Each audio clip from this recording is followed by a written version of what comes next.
Welcome to the San Diego Opera Podcast. My guest today is Alexander Gedeon, who is the stage director for our production of the Tragedy of Carmen. Thank you. Good to have you here. My pleasure. Thanks so much for coming down. Thank you. From LA, right? Yes, sir. Right. Yes, And you're sir. based there? Born and raised. Oh, whoa, I was born, Oh, yeah? but not raised there. All right. But, What part?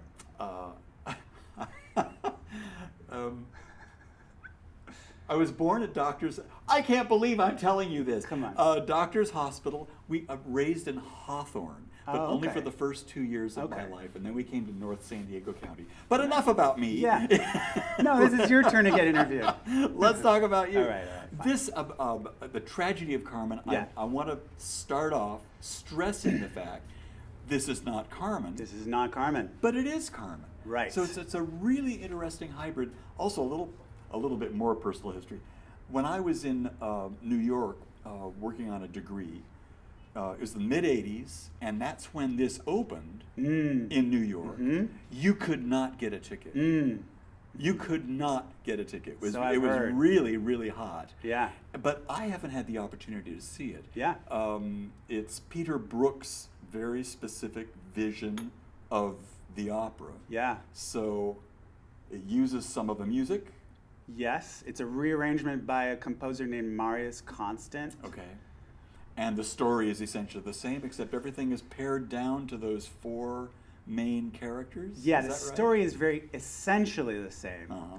But it pulls a little bit more from the original novella that the story comes from, which is by an author named Prosper Merimee, and that Right. was written in 1846. So Bizet's opera is in 1876. And when Bizet adapted the novel for an opera, he actually had to sanitize it Oh, yeah. because the story in 1876 was still a little too controversial Right. for an audience. The idea that you had a woman that was sleeping around with different men and she's a gypsy and she gets killed, it was just like, well, what do we want to see this on stage for? So Well, and especially the Opera Comique, yes, which exactly. which was the family audience Family. opera house, right? So interestingly, the character of Micaela was created to appease the opera comique audiences Right. because they had to have a woman of virtue on stage so that you at least you recognize it's like, oh, at least there's a good girl. We have like somebody to cheer for. A woman who doesn't smoke and sleep around. right? Exactly. Yeah. Yeah. Exactly. But so it's Peter Brook's take on Peter Brook is a great stage director, eminent stage director, Yeah. still alive, is he not? Yes, he is. And the story I always heard was that he directed some opera and didn't particularly enjoy the experience and wanted to do something different Yeah. with one of the basic ABC pieces of the repertoire, one of the canon. Well, Peter Brook was a very prominent English stage director, and he saw opera as having a lot of excesses in its culture that stifled it creatively. And one of the main reasons that he thought was that it was just the control of the money kept it in being more of a museum, like a fossilized institution of people wanting to see the same thing over and over again. So one of the main ideas is that he's sort of looking at Carmen in the same way that you might look at Hamlet. And you're saying, okay, well, we're not going to try to put this on in Elizabethan garb. If we're going to do Hamlet today, we're going to do Hamlet today. And in English theater, they have a saying, they say, treat classics like new plays and treat new plays like classics. In opera, this is still kind of a radical Yeah. idea. Well, especially in the States. Exactly. Now, is it true then that it's the opera distilled in a way? I mean, what Definitely. I'm hearing you say now, and what I've read about the experience of people who have actually seen this piece, Yeah. that it's so focused on those four main characters being Carmen, Don Jose, Micaela, and Escamillo, Right. that the focus becomes very, very intense. It does away with the spectacle, but what do we have left then? This is a very modernist interpretation here. We take away, there's so many details that are taken away. And what is left is a really kind of gritty psychological drama. I mean, for example, when we first encounter Carmen, or almost first encounter Carmen in the Grand Opera, she's gotten in trouble for getting in a fight in the factory. Right. In this version, that fight is now replaced with her carving an X into Micaela's head. Oh. Okay. That is the sort of inciting incident That's that intense. gets her in trouble. So Yeah. from right off the bat, we know we're dealing with something that is a lot darker. Yeah. And probably closer to the truth of this story of a woman that's actually based on an anecdote that Merimee heard Right. in 1830 from a countess that he was writing with, of a woman in Malaga who was killed, who in his words, she had consecrated herself to the public, and a jealous lover did away with her. Oh. So I think it's about reimagining, well, who would this woman have been that would make that type of consecration of herself? So in your telling, and this is interesting because it's twice removed from Bizet and Meilhac, the original librettist, Right. and Merimee. So there's Bizet's Carmen, Peter Brook's Carmen, and your version of Peter Brook's Carmen, which is really sort of interesting. So let's talk about your version. Yeah. How is it? And I'm going to show some of these wonderful sketches of costumes. Where did you get the idea to put Carmen in this specific world? And well, better yet, what world is it? What world is it? Well, actually, let me answer your first question first, and that'll lead to your second question. When I really had familiarized myself with all of the different versions of Carmen, I watched one particularly mediocre production, which I won't name, but There are plenty of those. yeah, as I shut my computer screen, and I was like, really at the end of the day, Carmen should feel like when you watch those videos of the tsunamis hitting the Fukushima prefecture in Japan, those terrifying 5-minute long videos where you watch the waves coming towards the shore, crossing all the levees, and you think it's not going to take out that building, and then it's took out that building, and those houses are gone, and now the roofs are gone and the buildings are gone, and you just over and over, you're just watching this steady stream of destruction. That was my visceral impulse. The elemental force of nature that Carmen is. When if you've experienced really good sexual chemistry, there is an element to it. It's not just creative. There's something destructive about it. Yeah. And I think that's really the heart of what it's about. And as I kept sort of thinking about, well, how do we present this? How do we stage it? A picture came into my mind that I had seen from a calendar that was from the geology department of Caltech, where my aunt had worked. So my aunt worked in the geology department, so she always gave me free calendars. And there was this really interesting image by this photographer, Janet C. Harvey. She was a student there at the time, and it was just a time-lapse photograph of a tree with some rocks in the foreground, and the sky making completely concentric circles around the star of Polaris. And in my head, I said, that's it.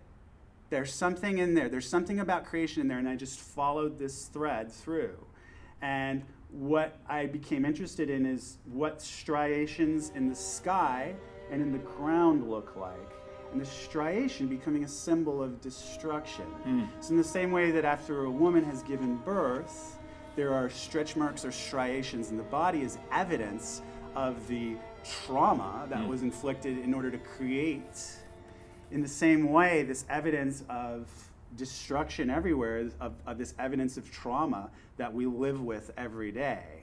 And then I thought also some of the most productions I've ever seen of the Grand Opera, including the 84 version with Placido Domingo, Just when nature feels like a character in this piece, and the ambient stretches of music, you're allowed to just behold the music and the atmosphere.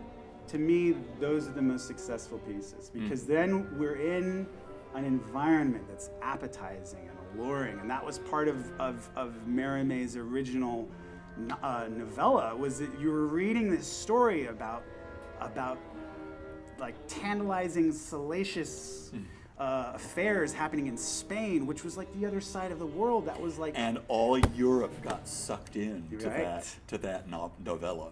Yeah. It really is rather remarkable that there are pieces like that were turned into opera. We're doing La Traviata this season. The same thing with Dumas' original novel, which was based on a real life experience with this mistress of his that was a courtesan.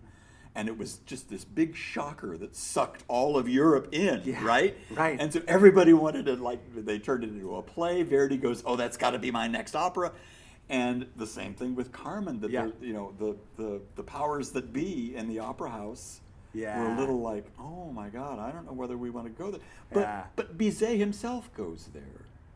He really does. I think that the score is genius, and that's one of the things I'm really delighted that the music of Carmen still makes a very major appearance in this Tragedy of Carmen. Oh yeah, it's to help tell that story. As a matter of fact, I would say you get sort of I sometimes think of the music in this piece as almost like a greatest hits compilation, which is why one of the main complaints about this piece sometimes is that it feels like Carmen light. Yeah. But really, what it is I think it's a presentation of this material where, yes, you're getting the recognizable music first, but it's to establish these people as characters and give them anthems. And in a way, they're almost, these characters, Don Jose, Carmen, that we think of as being larger than life, in this version, they're even more larger than life, I think. They become almost archetypal. Well, I think without the spectacle, Yeah. and without the chorus, Yeah. and without all the extra minor characters, Yeah. you've got it stripped down to 4 relationships. Yes. And that's got to be more intense. It's just, it's bound to be, I would think. Definitely. So the characters become larger. Tell me about the look, particularly the costumes. They pop. I mean, they just blow me away. Yeah, what was your inspiration to the costume designer? What was your instruction? Well, when I looked at Merimee's novella, I said, all right, cool story. But, if you read it, almost 200 years ago when it came out, it would be even cooler, and that's for 3 reasons. There was a level of exoticism, eroticism, and the feeling of the supernatural. The exoticism, this is a place so far away. I mean, you've never even seen Spain before. You might not, if you lived in France, you might not live there. You might just live your whole life and die there and never see this place. And obviously there's no photograph, there's no YouTube video I can show you. So And Bizet never went to Spain. Exactly. And created the best fake Spanish music Exactly. ever. So it's this sort of like imaginative impression of what something is on a level that the only thing that we really have a comparison for that is like sci-fi. Right. It's imagining another world. Mm-hmm. Number 2, the eroticism we talked about, totally different thing, way more scandalous. Mm-hmm. And then the supernatural, the fact that she's a gypsy inherently meant to a reading audience of that time, that she would be a fortune teller, that she would be involved in witchcraft, and a larger percentage of the audience would have bought that. Mm-hmm. So we're talking about a story now of a place that you can't imagine, that your imagination's struggling to wrap its brain around, with somebody who might actually have a phenomenal relationship with the environment around her. And so the costumes really came out of that exoticism idea. And so we began with the silhouettes of contemporary fashion, which to me were, contemporary like haute couture fashion, where the shapes and things are really kind of pushing your imagination. And then we said, okay, well, how can we integrate that into the silhouette of 1830 Spain, which is where the original story is set, so that you're seeing something familiar, but at the same time, it's different in a way you can't put your finger on. That's what I felt when I was looking at these renderings that we're actually showing now. There's a hint. You can still recognize the gypsy, the Right. toreador, Yes. the good girl, Right. the soldier, and yet it takes us to a completely different Yeah. place that I find very exciting. I can't wait to see these on Yeah. the singers. Yeah. I think that's going to be cool. Well, there are certain things. I mean, we definitely want to present a new, fresh interpretation of Carmen that said something that, like, look, this story says something to you about your life today, about the role of dominance and weakness in sexuality that transcends gender. Like, that's something that was really important to me. At the same time, it's Carmen. Like, it ain't broke, you know? And so to take Escamillo and, like, certain things, like, let's keep Escamillo a bullfighter. Like, let's make it so that when the lever comes, he's holding the blunderbuss. He's holding the actual, even though we're looking at something that could even be taking place in the future, it looks like. Mm-hmm. Give us these signposts that ground us in the lore and the tradition of this story, which I think is part of what Peter Brook was trying to do. Yeah. Was by calling it Tragedy of Carmen, he really was trying to say, like, look, there's not a person that sits in the theater house, because it was a theater house versus an opera house where he was staging it, that doesn't know what happens at the end. Mm. This is about going on the ride and savoring every disturbing detail. Oh, that's a as great you way of go putting it, along. yeah. I mean, that's really, when it comes down to it, why it's the tragedy of Carmen and not Carmen, is that he is creating the timeless, epic aspect of it that's closer to what we look at in Greek theater. Mm-hmm. In the way that when we sit down for a production of Oedipus, well, we know exactly what's going to happen. But the trick of a good production is it makes you forget along the way. Yeah. And then you remember. Yeah. I love this. I could speak to you for another half hour. Let's go. Let's do it. But I know I am certainly looking forward to this. I'm very excited about this. Cool, me because too. I've been wanting to see it since 1984. Yeah. And here it is in my own theater. So, Yeah. Alexander, thank you so much. It's been a Appreciate pleasure. you being here. And we look forward to the opening of the Tragedy of Carmen. Thanks a lot, Nick. Thank you. All right.